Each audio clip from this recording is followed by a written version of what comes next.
कभी बहुत समय पहले एक शांत और हरे भरे गांव में एक बूढ़ी चुड़ैल रहती थी।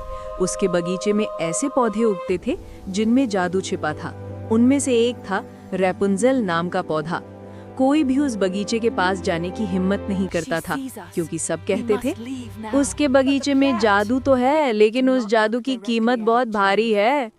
उसी गांव में एक साधारण दंपत्ति रहता था। पत्नी गर्भवती थी और उसे चुड़ैल के बगीचे में लगे उसी पौधे की तीव्र इच्छा हुई। उसने अपने पति से कहा, मुझे वही पौधा चाहिए, नहीं तो मेरा मन नहीं लगेगा। पति ने डरते डरते दीवार फांदी और कुछ पत्ते तोड़ लाया, लेकिन तभी चुड़ैल वहां आ गई। उसकी आंखों में आग थी। उसने कहा, तुमने चोरी की है मेरे पौधे की, अब इसकी कीमत तुम चुकाओगे। तुम्हारी होने वाली बेटी मेरी होगी। और उसे उठा ले गई। उसने बच्ची का नाम रखा रैपुंज़ेल। जैसे जैसे वो बड़ी हुई, उसके बाल सूरज की किरणों जैसे चमकने लगे, लंबे, रेशमी और जादुई। पर चुड़ैल को डर था कि कोई उसे उससे छीन न ले, इसलिए उसने रैपुंज़ेल को एक ऊंचे टावर में बंद कर दिया। उस टावर में ना कोई दरवाजा था, ना सीढ़ियां, सिर्फ एक खिड़की बहुत ऊपर। हर दिन चुड़ैल नीचे से पुकारती, रैपुंज़ेल रैपुंज़ेल अपने बाल नीचे करो। और रैपुंज़ेल अपने लंबे बाल नीचे करती ताकि चुड़ैल उनके सहारे ऊपर जा सके।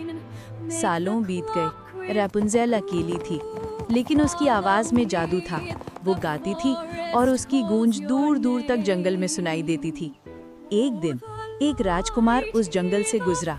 उसने वो आवाज सुनी और ठहर गया। जब चुड़ैल वहां से चली गई, राजकुमार ने भी पुकारा, रैपुंज़ेल अपने बाल नीचे करो।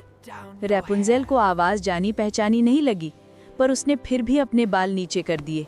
जब उसने देखा कि ऊपर आने वाला कोई डरावना नहीं, बल्कि एक मुस्कुराता हुआ युवक है, उसका दिल धड़क उठा। दोनों की बातें शुरू हुई और कुछ ही दिनों में वो एक दूसरे के बहुत करीब आ गए। रैपुंज़ेल पहली बार हंसी थी, सच में, दिल से। पर चुड़ैल को ये बात पता चल गई। उसके अंदर का गुस्सा भड़क उठा। उसने रैपुंज़ेल के बाल काट दिए और उसे दूर वीरान जंगल में फेंक दिया। जब राजकुमार अगली बार आया तो चुड़ैल ने उसे धोखा देकर नीचे गिरा दिया। गिरने पर उसकी आंखें कांटों से घायल हो गईं और वो अंधा हो गया। कई सालों तक वो जंगल जंगल भटकता रहा, बस एक ही उम्मीद लिए कि कहीं तो रैपुंज़ेल मिलेगी। और एक दिन जब वो थका हारा पेड़ों के बीच गिर पड़ा, उसने वहीं जानी पहचानी आवाज सुनी। रैपुंज़ेल गा रही थी। उसने पुकारा, रैपुंज़ेल। रैपुंज़ेल दौड़ कर आई, उसे गले लगा लिया और उसकी आंखों में आंसू गिर पड़े।